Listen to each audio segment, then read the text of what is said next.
Ici, vous voyez une tumeur qui est dans la partie supérieure droite du poumon. Et donc, on voit ici une masse qui se trouve en paramédiastinal droit.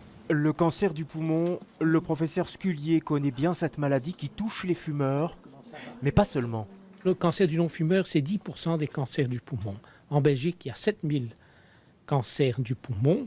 Il y en a 1000 qui surviennent chez le non-fumeur. Et là-dedans, il y en a 50 à 100 qui sont dus à la pollution atmosphérique. Donc, il y a 50 à 100 personnes par an en Belgique qui meurent à cause des substances cancérigènes qui respirent sans le savoir. La pollution de l'air est donc cancérigène. On le savait depuis un certain temps, mais cette fois, c'est l'Organisation mondiale de la santé qui le confirme.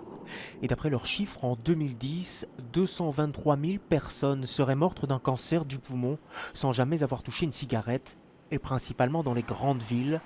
Bruxelles et son trafic automobile ne font pas exception. Ça vient de la circulation automobile et plus particulièrement des gaz d'échappement venant de la combustion du diesel. C'est ça le polluant cancérigène numéro 1 chez nous dans les pays industrialisés.